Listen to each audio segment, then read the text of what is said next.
Hello everyone, welcome to star का study point. दोस्तों, इस वीडियो में हम लेकर आप सभी के लिए क्लास 10th वालों के लिए यहाँ पे सामाजिक विज्ञान का एक और मॉडल सेट प्रैक्टिस क्वेश्चंस को लेकर जो भी छात्र क्लास 10th का एग्जाम देने वाले हैं इस वीडियो को लास्ट तक जरूर देखें। काफ़ी सारे इंपॉर्टेंट क्वेश्चंस यहाँ से देखने को मिलेंगे आप सभी के बोर्ड परीक्षा में डायरेक्ट। ठीक है, तैयारी करें ऑनलाइन दोस्तों। 10th मैट्रिक बोर्ड एग्जाम 2022 के लिए सामाजिक विज्ञान मॉडल सेट प्रैक्टिस क्वेश्चंस लेकर आए हैं आप सभी के लिए, और सभी सब्जेक्ट का स्टडी मटेरियल बिल्कुल फ्री ऑफ कॉस्ट में प्राप्त करना चाहते हैं तो आप हमारे इस वेबसाइट की मदद से कर सकते हैं starkastudy.com, जिसका लिंक आपको डिस्क्रिप्शन में देखने को मिल जाएंगे।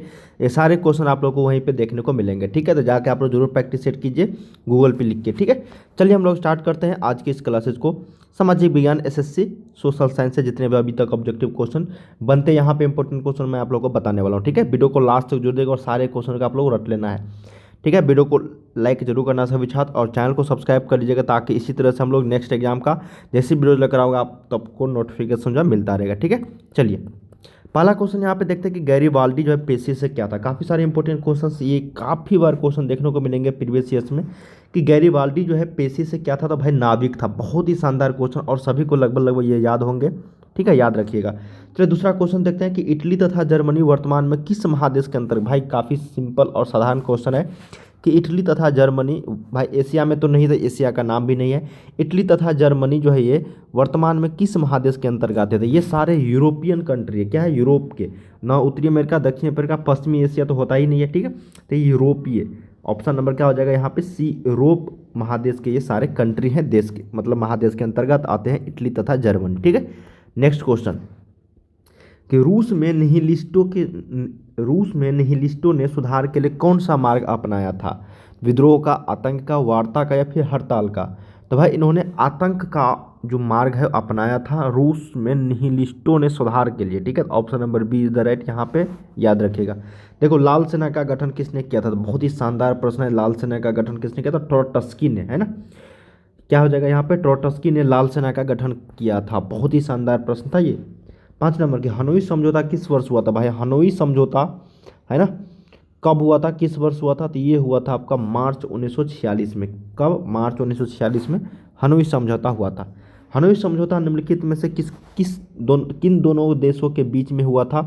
तो हनोई समझौता जो हुआ था ये फ्रांस एवं वियतनाम के बीच हुई थी। ठीक है, वियतनाम की राजधानी भी है हनोई। ठीक है, चलिए नेक्स्ट क्वेश्चन कि पूर्ण स्वराज की मांग का प्रस्ताव कांग्रेस के किस वार्षिक अधिवेशन में बहुत ही शानदार प्रश्न है भाई। ये बहुत ही लाजवाब क्वेश्चन और सभी एग्जाम्स में प्रीवियस में पूछे गए कि पूर्ण स्वराज की मांग का प्रस्ताव कांग्रेस के किस वार्षिक अधिवेशन में पारित हुआ था। ये हुआ था 1929 में ईस्वी में लाहौर अधिवेशन। ठीक है, लाहौर अधिवेशन, ऑप्शन नंबर ए। 8 नंबर की वल्लभ भाई पटेल को सरदार की उपाधि किस किसान आंदोलन के दौरान दी गई थी? सरदार वल्लभ भाई पटेल को जो सरदार की उपाधि है, सबसे उसका नाम था पहले वल्लभ भाई पटेल, उसके बाद सरदार जो उपाधि दिया गया है उस शुरू में जो लगता है सरदार वल्लभ भाई पटेल, है ना, की उपाधि किस किसान आंदोलन के दौरान दी गई थी? तो ये दिया गया था इनको बारदोली किसान आंदोलन के दौरान। ठीक है, बारदोली, ऑप्शन नंबर ए। ये सारे गुजरात में है। नेक्स्ट क्वेश्चन 9 नंबर की ब्रिटेन ने निम्नलिखित में से किस नीति का अवलंबन किया, है ना। ब्रिटेन ने निम्नलिखित में से किस नीति का अवलंबन किया था? तो काफ़ी सारे नीति अपनाए गए थे यहाँ पे। तो ब्रिटेन ने जो है नीति का अवलंबन जो किया था तो वो है आपका अहस्तक्षेप की नीति। क्या था? अहस्तक्षेप की नीति। ऑप्शन नंबर ए यहाँ पे सही हो जाएगा। नेक्स्ट क्वेश्चन कि पावर लूम का आविष्कार निम्नलिखित में से किस देश में हुआ था? पावर लूम का जो आविष्कार हुआ था ये हुआ था आपका ब्रिटेन में। किसमें? ब्रिटेन में। तो ऑप्शन नंबर ए।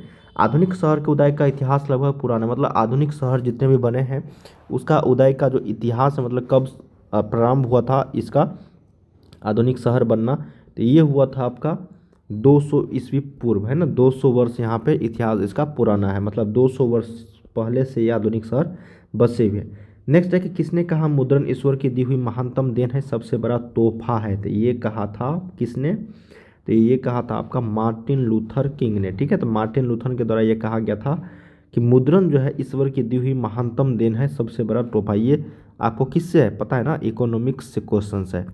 ठीक है, चलिए नेक्स्ट क्वेश्चन अब आ गया यहाँ पे पॉलिटिकल साइंस से क्वेश्चन, राजनीतिक शास्त्र कि भारतीय संविधान के किस अनुच्छेद में धर्म, वंश, जाति या जन्म स्थान के आधार पर किसी प्रकार का भेदभाव का निषेध किया गया है ना। बदलाव मतलब इसमें भेदभाव नहीं किया जा सकता है। तो किस अनुच्छेद के अनुसार ये बताया गया? तो ये अनुच्छेद 15 के अनुसार बताया गया। किसके अनुसार? तो अनुच्छेद 15, याद रखिएगा। नेक्स्ट है कि वर्ण व्यवस्था का व्यवस्थित रूप है। वर्ण व्यवस्था का जो सुव्यवस्थित रूप है, स्वरूप है, ये है आपका क्या, तो ब्राह्मण, क्षत्रिय, वैश्य और शूद्र। क्या है, ब्राह्मण, क्षत्रिय और वैश्य और शूद्र, ये सारे वर्ण व्यवस्था का व्यवस्थित स्वरूप माना गया है। नेक्स्ट क्वेश्चन कि भारत एवं संघ एवं राज्यों के बीच, भारत में संघ एवं राज्यों के बीच अधिकारों का विभाजन कितनी सूचियों में हुआ था। भाई सभी को पता है, संघीय सूची, राज्य सूची और समवर्ती सूची में किया गया, मतलब तीनों सूची में। तो ऑप्शन नंबर सी। सत्ता में साझेदारी सही है क्योंकि यह विविधता को अपने में समेट लेती है, देश की एकता को कमजोर करती है, फैसला लेने में देरी कराती है, या फिर विभिन्न समुदायों के बीच टकराव कम करती है। तो सत्ता में साझेदारी सही है क्योंकि विभिन्न समुदायों के बीच टकराव जो है ये कम करती है। तो option number D is the right यहाँ पे। नेक्स्ट क्वेश्चन कि भारतीय लोकतंत्र में सत्ता के विरुद्ध जन आक्रोश किस दशक से प्रारंभ हुआ। तो भारतीय लोकतंत्र में सत्ता के विरुद्ध जो है जन आक्रोश जो प्रारंभ हुआ था, ये हुआ था 1970 के दशक से। कब, 1970 के दशक से। नेक्स्ट क्वेश्चन कि भारत में हुए 1977 के आम चुनाव में किस पार्टी को बहुमत मिला था। तो भारत में हुए 1977 के आम चुनाव में भाई जनता पार्टी को मिला था। किसको, तो जनता पार्टी को, है ना। मोरारजी देसाई का जो सरकार बना था, है ना, उस समय की बात हो रही है, आम चुनाव हुआ था जनता पार्टी को, है ना। नेक्स्ट क्वेश्चन यहाँ पे 18 का बी राइट हो जाएगा। 19 है कि तानाशाही व्यवस्था के बारे में कौन सा कथन सही है। तो तानाशाही व्यवस्था के बारे में जो है ये जनता जबरन संतुष्ट है, जनता की लोकतंत्र में रुचि नहीं है। भाई देखो ये तानाशाही व्यवस्था भारत में तो हालांकि नहीं है, लोकतंत्रीय व्यवस्था है। तानाशाही व्यवस्था में क्या होता है, जनता जो है मतलब जनता को जबरन जो बताया कि संतुष्ट है जो, और जनता की लोकतंत्र में रुचि नहीं, वहाँ की शासन व्यवस्था को तानाशाही व्यवस्था कहा, इसलिए क एवं ख दोनों हो जाएगा यहाँ पे। नेक्स्ट है कि भारत में लोकतंत्र की सफलता के लिए सर्वप्रथम आवश्यक है जनता का शिक्षित होना, जनता का अशिक्षित, जनता के पास। तो option number A is the right यहाँ पे हो जाएगा, है ना। जनता का शिक्षित होना लोकतंत्र की सफलता के लिए सर्वप्रथम आवश्यक है। इसलिए यहाँ पे 21 नंबर है कि निम्नलिखित में से कौन लोकतांत्रिक देश है। तो ब्रिटेन, अमेरिका, ये सारे क्या है, लोकतांत्रिक देश है। मतलब खुद सरकार को कौन चुनते हैं, जनता के द्वारा, है ना। अब्राहम लिंकन का कथन था ना, जनता के लिए, जनता के द्वारा, जनता के लिए शासन है, ये सारे, है ना, संचालित शासन है। तो ये कहा गया था अब्राहम लिंकन के द्वारा, और ये लोकतंत्र का ही परिभाषा था, ठीक है। नेक्स्ट क्वेश्चन 22 नंबर है कि निम्नलिखित में से किन देशों में राष्ट्रीय अध्यक्ष रबर स्टाम्प की तरह है।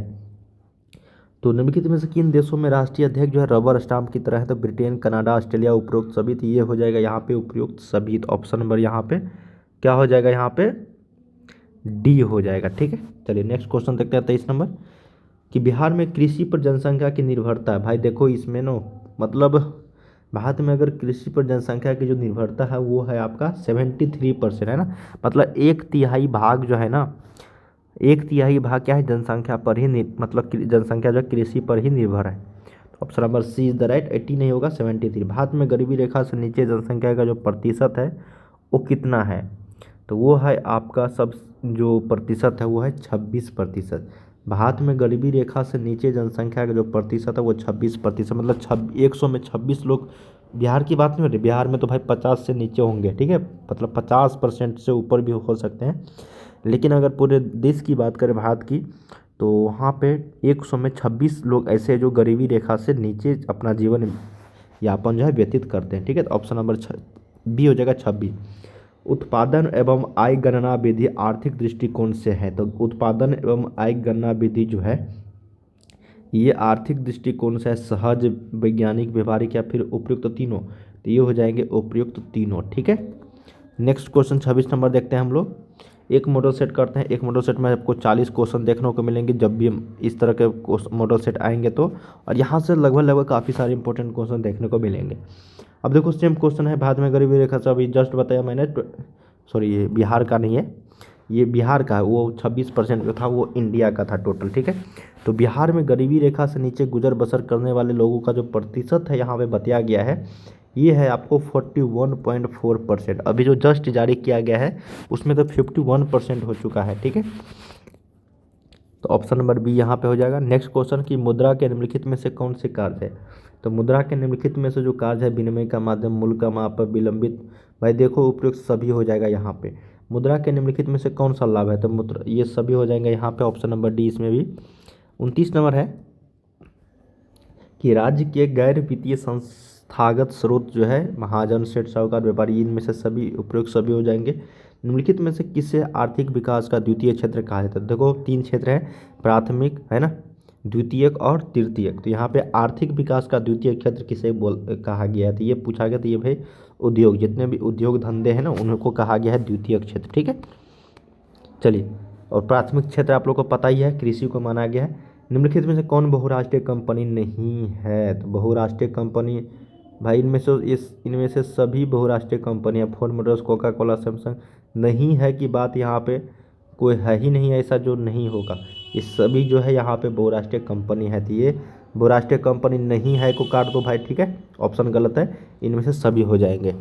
चलिए नेक्स्ट क्वेश्चन देखते हैं हम लोग कि उपभोक्ता राहत के निम्नलिखित में से कौन से तरीके हैं? तो उपभोक्ता राहत के निम्नलिखित में से जो तरीके हैं ये है आपका यहाँ पे सामान से खराबी हटाना, सामान को बदलना, सेवाओं में त्रुटि हटाना, या फिर उपरोक्त सभी। तो ऑप्शन नंबर डी हो जाएगा, उपरोक्त सभी। ठीक है, चलिए नेक्स्ट क्वेश्चन 33 देखते हैं कि समुद्री क्षेत्र में राजनीतिक सीमा के कितने किलोमीटर तक का क्षेत्र राष्ट्रीय संपदा निहित है?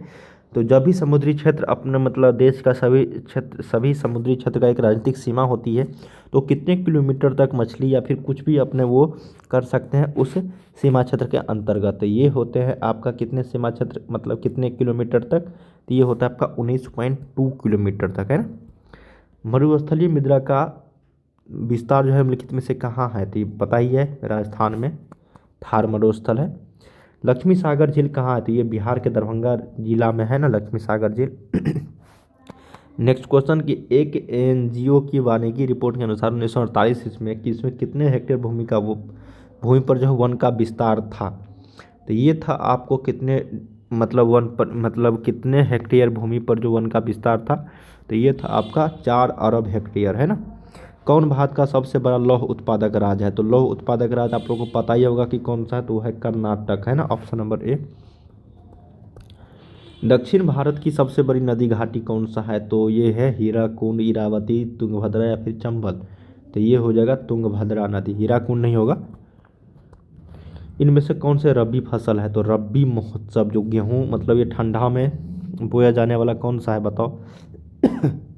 तो इनमें से कौन जो रबी महोत्सव है? तो इनमें से चना हो जाएगा। ठीक है, चना जो ठंडी में बोया जाता है। इनमें से कौन उपभोक्ता उद्योग है? तो उपभोक्ता उद्योग यहाँ पे हो जाएगा चीनी उद्योग, ऑप्शन नंबर सी। ठीक है, उपभोक्ता उद्योग। ठीक है, पेट्रो रसायन हो जाएगा यहाँ पे, ऑप्शन नंबर ए पेट्रो रसायन, चीनी उद्योग नहीं, पेट्रो रसायन। ठीक है, चलिए यहाँ पे दोस्तों हम लोगों ने कितने क्वेश्चंस किए हैं? टोटल 40 क्वेश्चंस किए हैं।